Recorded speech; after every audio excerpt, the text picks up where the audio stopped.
style sorts of meetings. You guys sit there quietly.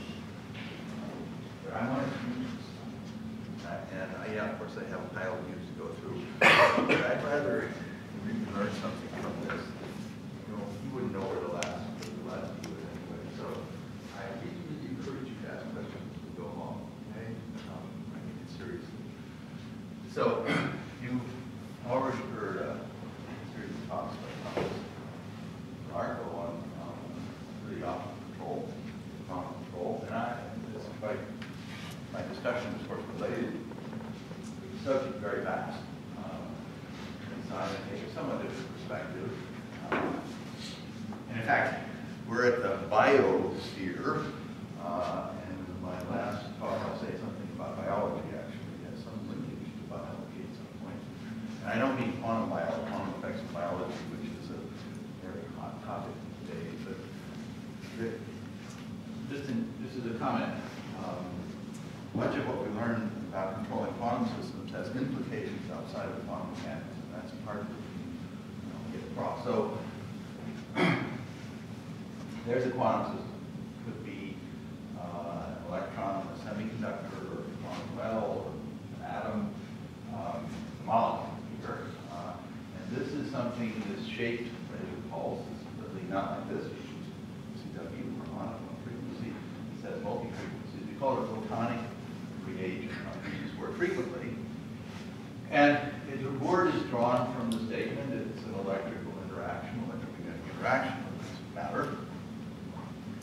Matter interacts with itself through Coulomb's law, electric, if you like. And so the analogy is there. In fact, part of my discussion, particularly tomorrow, will expand on this analogy, and see where that will lead us.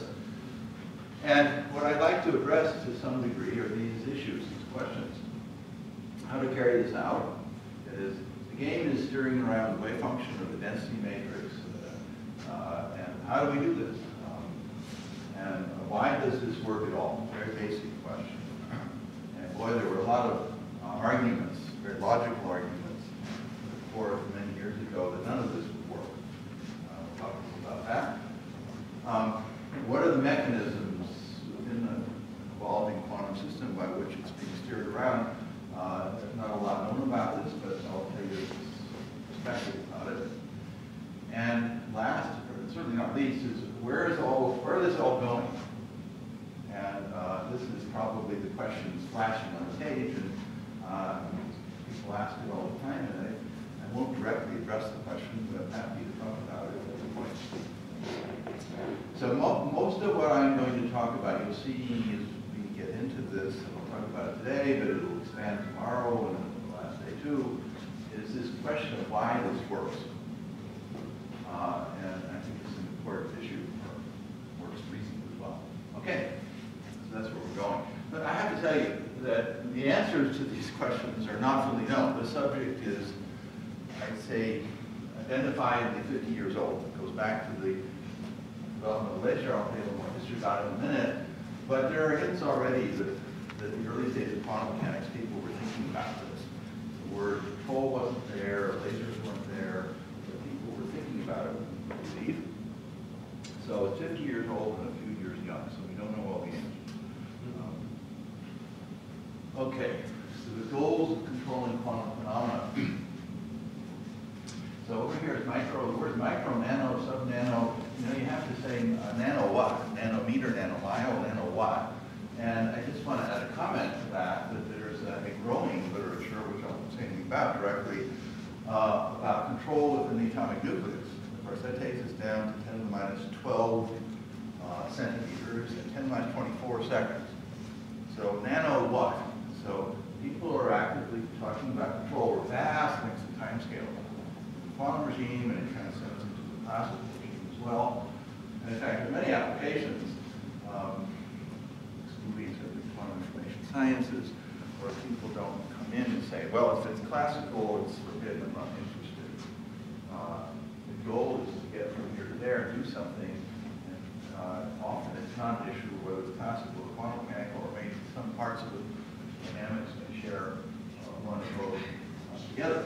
And it's true that this is a transfer, in many respects, of engineering principles for about 100 years into this regime. And just a historical comment, this happened began to happen seriously around 1990, before some of you were born, about the time you were born. Boy, there was enormous resistance in the scientific community about bringing engineering principles into this area, but I think they got over it. So we already said these things on the previous view, just move on. So I think this view is correct as representing really the four types of approaches to controlling quantum phenomena.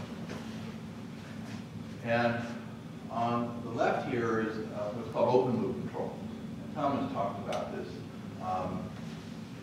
In fact, all the way to the left, just these two boxes is pose a physical objective and do a simulation. Forget taking it to the laboratory. In fact, that's most of the literature. And frankly, most of what we know about controlling quantum phenomena comes from simulations and theoretical analysis. And there are, in fact, many, many papers on that, and there are actual experiments. So this is very, very active, very research has been for many years. We've learned a lot from it. But the rubber hits the road in the lab, so in every case, one wants to go to the lab. So the open loop approach is you design and construct. Take the design into the laboratory and make the design pulse, apply it to the system, break out the bottle of champagne if it works. Very, very, very few cases has this work, and we'll see why. It's extremely difficult to do this. So this, again, is very, very important in itself. Now, this is all of these other incarnations are some form of feedback. You can see this. There's an arrow coming back from observation of some form, some sort of feedback call. This is sometimes called learning control or adaptive feedback control, and this is much of what I will talk about. Maybe you'll start with the design, but most of the experiments in this do not start with pre-designed on the computer, which is difficult to do. But there's a physical objective. There's an electromagnetic field. These fields are classical really generally. Have to do with what they are. Apply the sample, signal thread off, and goes back to a piece of computer software. We'll go into this in more detail and guide the next experiment and so forth. And we know the stock loop is up here. What this means is every time you go around the loop, you throw the sample out, and start with a new one, fresh sample. There's about 200 experiments now in the literature of this type. Very, very few of this type open loop. And the last two incarnations here I know of considerable interest in this meeting are real-time feedback control, where this is really one quantum system, two or three, small number. This is an ensemble, still quantum, but an ensemble. And the issue of observing here is a disturbance. And the game is to try to do this disturbance in a way that is attractive or does mysterious in the right way. These experiments are very difficult to do, and in fact, Herschel Rabitz got prizes here for this type of experiment, but there are very few of these, and they're difficult. This is another type of real-time feedback control where you have a quantum system you're interested in linked to another quantum system, and the secondary quantum system, the auxiliary system, is in fact trying to control the quantum system itself, but of course at some point it has to be linked to the rest of the world, and so a lot of the machinery that's out here is over here as well. So the difference between this and particularly this is the stock story. There's no stock in here. You just have one quantum system and you're steering it around. This is kind of, I like to think of it as the blue-collar workers approach to this. And there's a reason why there's 200 experiments here and a few here, because this is a lot easier to do, but nonetheless, I think it's very, very interesting. Okay? The distinction's clear. I'm not really going to talk about GPL, like I said. Okay?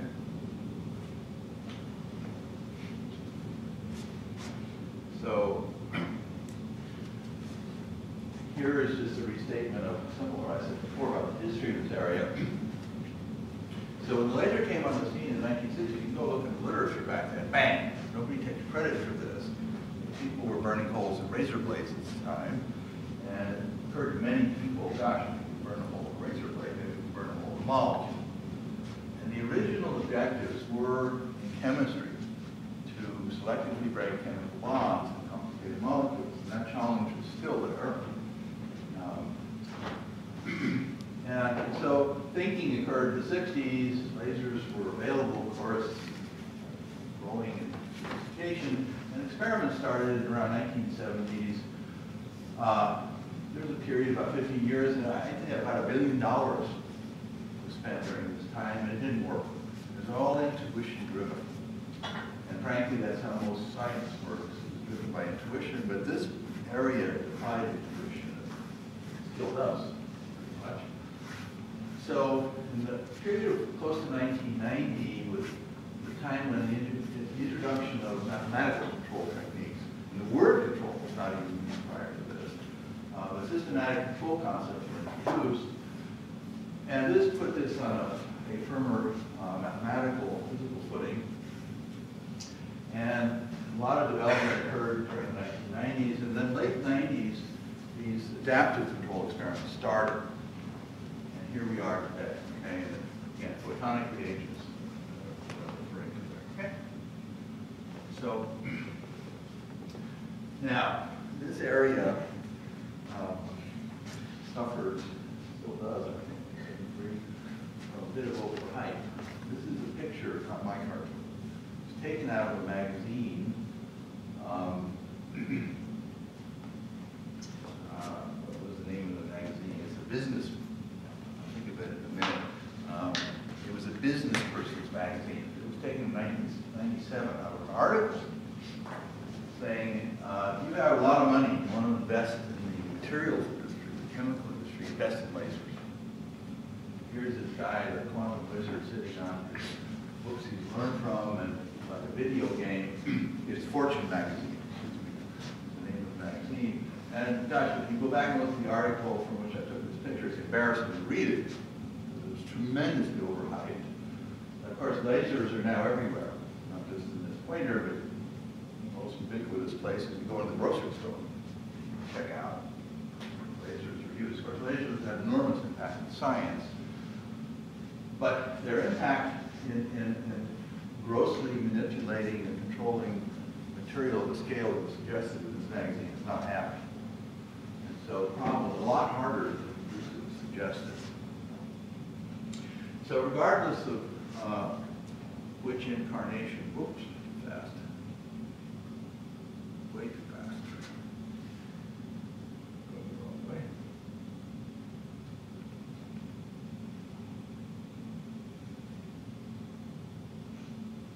Let's go back here. What happened? Right here.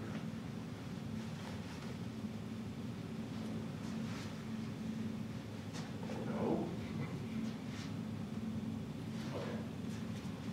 So we talked about these 4 incarnations for doing quantum control. But so there's a principle behind all of them that's basically the same.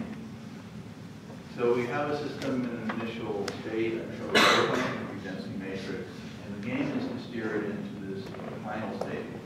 And the usual reason is there's some observable that is attractive for trying to optimize and get it into the state. This is the state itself that you directly control. Life being what it is, there's no one final state. There are usually many accessible final states. And the game is to get it in here and avoid the others. And this is quantum mechanics. And so the physical process behind this is generically one of constructive interference in this state, destructive interferences in the other state.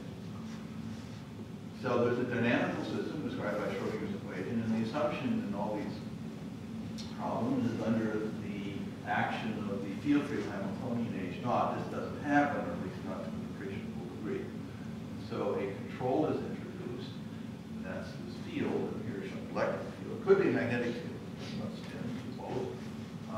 And it couples in through some operator, in this case the dipole.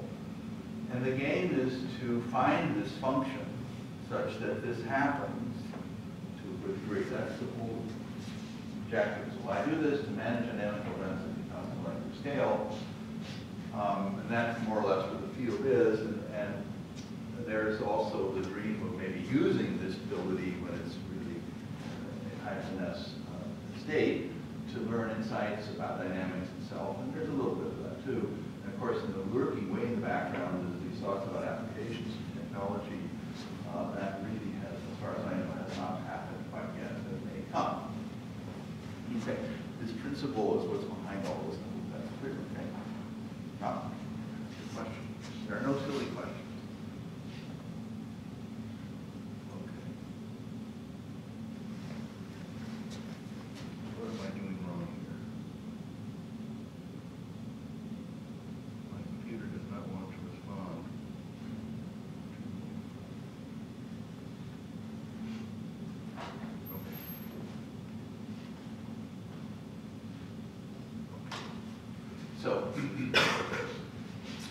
So now I'm going to talk about design. I told you that we've learned much from that, although the designs are usually not taken in the laboratory to get to that issue. But it's important to think about it. So there's the dynamic equation, and yes, Schrodinger equation is linear in size, but this is a non-linear control problem. Because you don't know psi, you don't know the control, and they're multiply each other together. And so this is, in fact, in the engineering community called a bilinear control problem. Historically, engineering control started with linear control problems, so-called x dots equal to ax plus bu, a linear system where the control, u, was an inhomogeneous term. And around 1980, there was a flourish in the engineering community. They wanted to get out of linear regimes, so the world around us is nonlinear to some degree. They said, oh, bilinearity is the way you go from linear to bilinear. Big flurry in literature, and it died. They weren't really interested in quantum mechanics. They were discussing, it wasn't expressed in terms of quantum mechanics. It was just nonlinear systems, bilinear systems. They weren't interested in them. Per se, they were interested in more general nonlinear systems and discovered this problem was as nasty as the general one. So this is a nonlinear problem from a control point of view. And that's bad and that's good. The good part is it's extremely rich, much richer than given Hamiltonian style Schrodinger's equation. So the issue is pose a goal, something you want to do in a physical system. And usually there's other things you want to avoid, which may include characteristics of the field, but go to this state, but not that one, is a common thing to say. And you can see this is immediate competition. And when there's a competition, it very naturally leads to the notion of doing an optimum, get the best result you can. And that doesn't mean you're always going to win. Thomas may give you the impression that, gee, everything's going to work. And you can easily see, if you pose, squeeze on the position and squeeze on the momentum particle. Well, you know, you're not going to win by that game. And often in real problems, we don't know that the penalties are, whether they're consistent or not consistent. So you need to find out. So this leads to the machinery of optimal control theory, and I'm not going to go through the mathematics of that. It's a dynamical system. And you show this to an engineer, and they say, oh my God, H bar is here. This is quantum mechanics, this is mystique. But if you took this equation and wrote it as two couple of real equations, they look at it and say, oh, it's just a dynamical system. So the machinery of optimization, dynamical system optimization, does carry over rather straightforwardly here. Of course, what's of interest is what happens. So, I'm going to show you one simulation, and this kind of encapsulates kind of concepts that Thomas showed you before. It's a very simple case, a model problem on a computer. It's NO, nitrous oxide. Start in the ground electronic state, and there's the initial wave function, ground state Gaussian thing. And the goal is that some time later, 2.5, 2.25 units of time, or they were really vibrational units, to get up to this electronic state, and at this point, create a narrow wave packet. And then you know how to do that. You think this is a delta function. You need a lot of vibrational states, huge numbers. You're trying to create coherently, coherent sum of vibrational states up here just at the right time. And there's the optimal field by the kind of machinery walk through what happened here. You get a feel of what optimality means. So the pulse starts, and it takes a piece of the amplitude up. A lot of complicated wiggles here. So the high frequency structure has to do with electronic evolution. But then it's modulated in a complicated way on top of that. And what it's doing is trying to create the right superposition of the vibrational wave function. And what happens is this pulse starts and then it turns off, and the actual wave function passes through the target region, bounces off the aft wall, and somewhere around here, after this quiet field-free evolution, another pulse comes up, takes another piece of wave packet up, and the two of them meet at the right place at the right time to do a good job. In fact, if you waited even longer, there'd be another quiet period, and another pulse will come. This is what optimality is about. It's trying to take advantage of all the dynamical capabilities of the system to get the best result you can. Okay?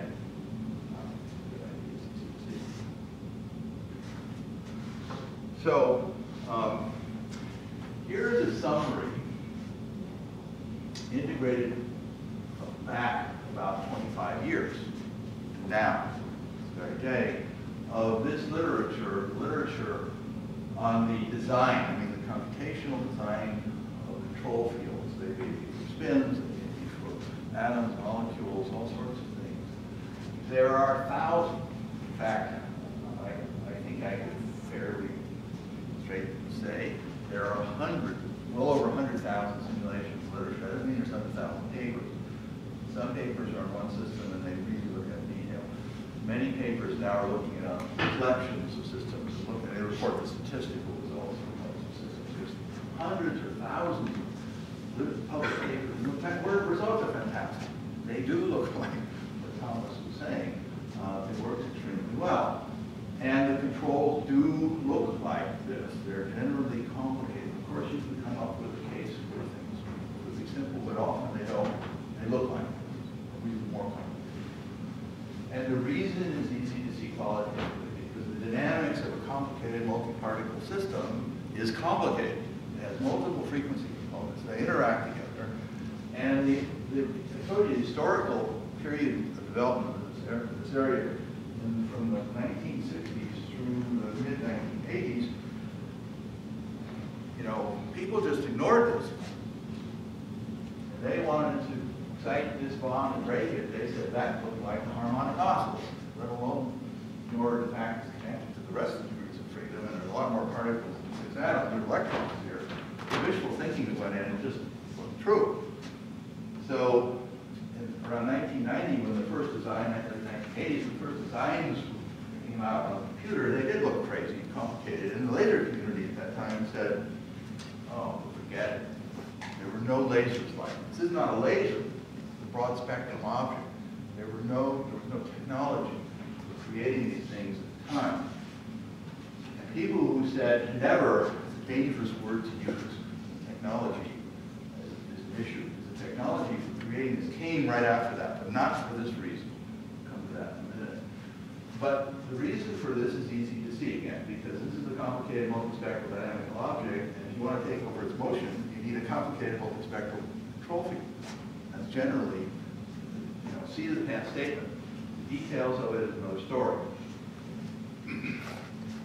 Yeah. For like a typical, I guess, like molecular application or something like this, like how broad a spectrum is it in terms of like the actual like frequencies? Yeah, good question. So when the rubber hits the road, you go into the lab. Well, let's talk 2 seconds. One on computer, that was another criticism.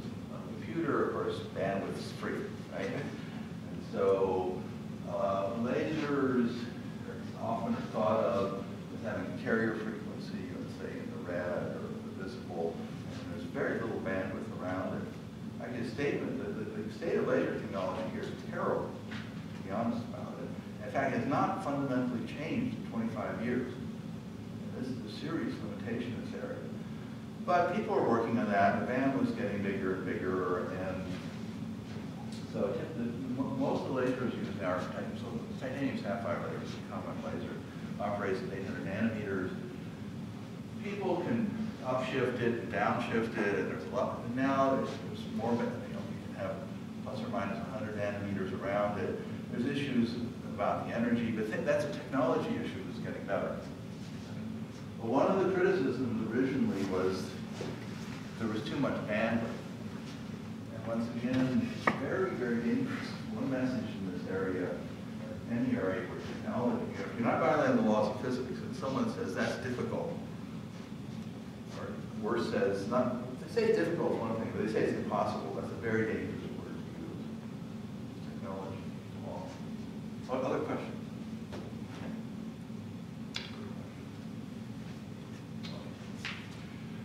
So, as I told you before, these calculations are really, really important. We learned a lot from them. You'll see later on I'll use them at various points. But the transfer of this in the laboratory has not worked. And it's too hard to model reality here, as I'll make the point now. So I'm trying to make the point now. I don't know why my computer doesn't respond.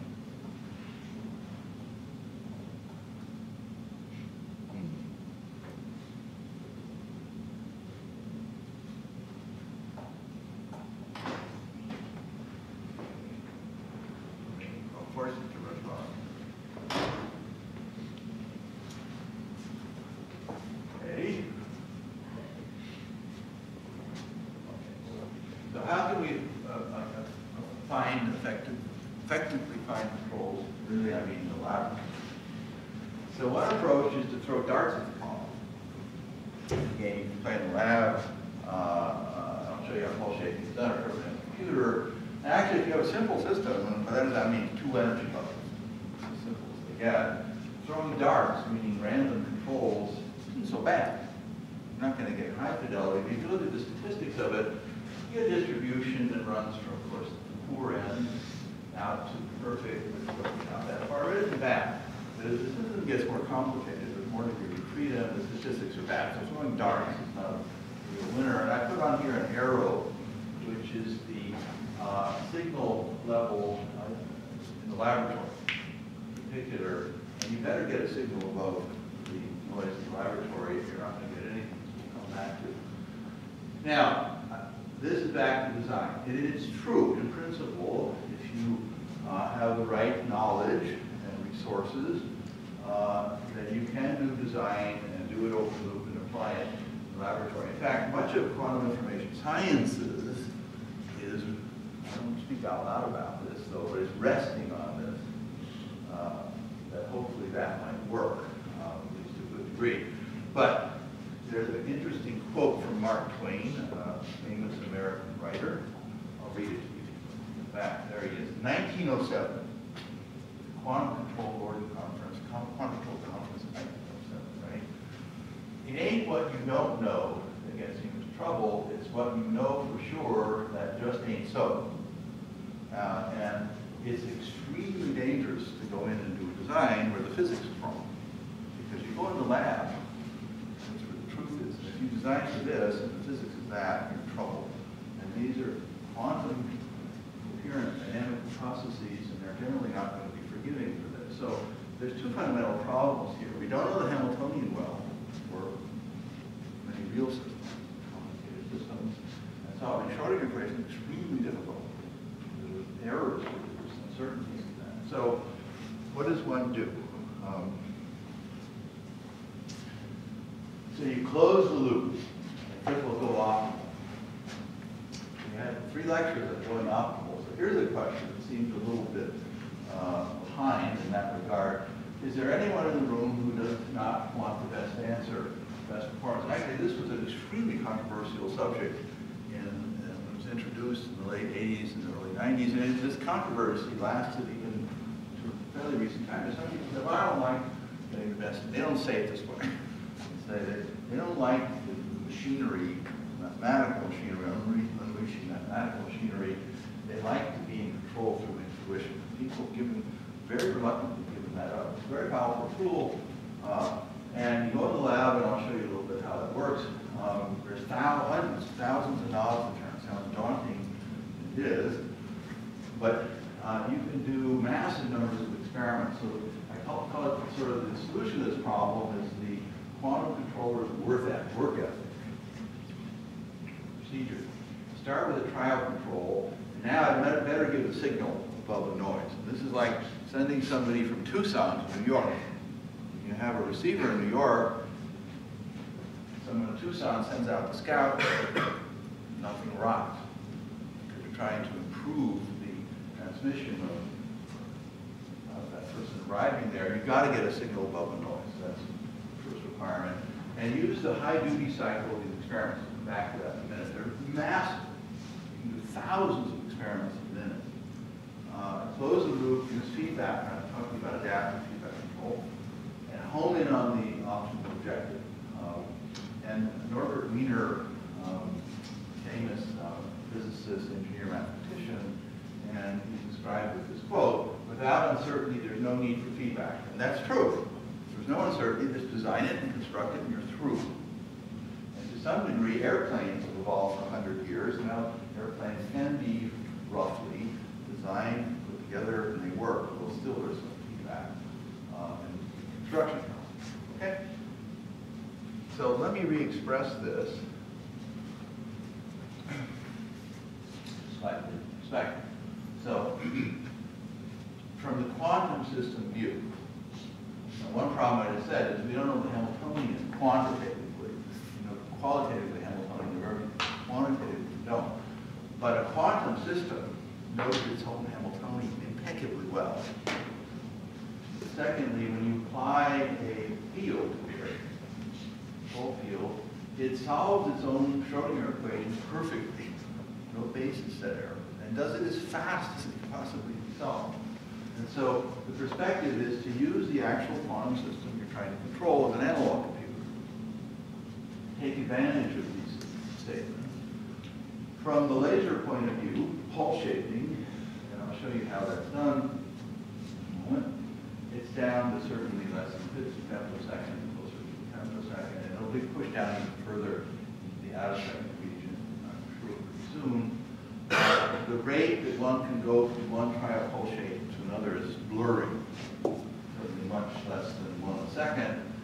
And often the objectives in controlling quantum systems are steer it out that door versus this one, create that state versus this. They're kind of black and white, such that you can clearly come up with an experimental observation, observable, that is sensitive to whether it's A versus B, and then wrap it all together. This is the concept that's behind closing the loop.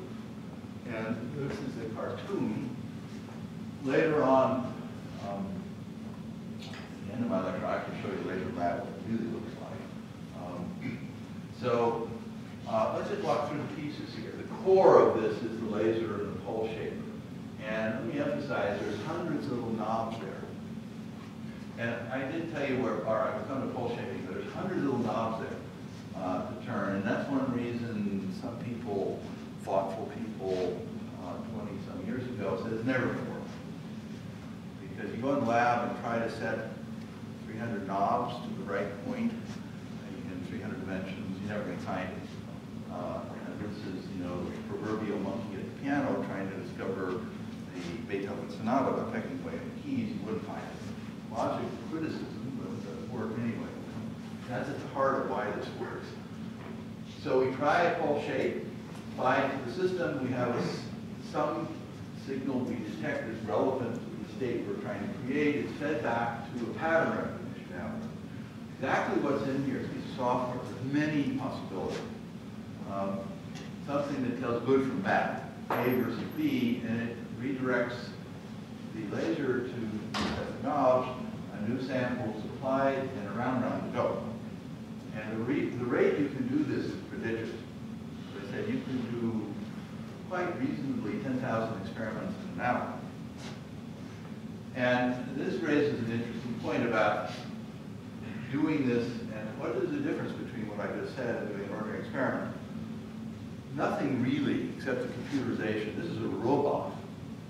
So an ordinary experiment is in any area, physics, chemistry, biology, is you set the experiment up in the morning, and you turn the knobs in the afternoon, you report something, you go to dinner, think about it, back after dinner, you reset the experiment knobs, do another experiment. It's just like this. And you, the student, are the learning outcome. You're observing the experiment, making decisions. The only reason we don't run these experiments that way is we don't think as human beings wrote very well in 300 dimensions. And secondly, we don't think as rapidly as the experiments can be done. Of course, you want to take advantage of the high duty cycle to use a piece of software. And again, this could be many things. They're often stochastic algorithms, but even a gradient algorithm, or we can tell up from that. So there's a marvelous quote from Peter Devine. Didn't make it in this context, but it fits well. You should understand the physics, the principle of constructive interference in this case, write down the correct equation, Schrödinger's equation, and let nature do the calculation. That's exactly what's going on. This is a machine for solving Schrödinger's equation. Okay? So how is pulse shaping done? Now, I think if we're in the NMR regime, maybe the microwave regime still works there too, the timescales are slow enough that you literally can get a pulse shaper that works in the time domain. But if you move into lasers and get into picosecond and femtosecond, you've got those nanosecond machine, you can't do that. I hate to say the word can't. Again, I just told you I shouldn't say things like that. Because the reason now, though, there's no electronics. It's just fast enough. Because you literally see, if you want to change something, you have to turn the knob. You also have to have a piece of computer software that's guiding it. None of those things don't operate fast enough. So a trick is done. And so this happened, this optical trick happened around 1990, just at the same time that the initial designs for controlling quantum systems came on available.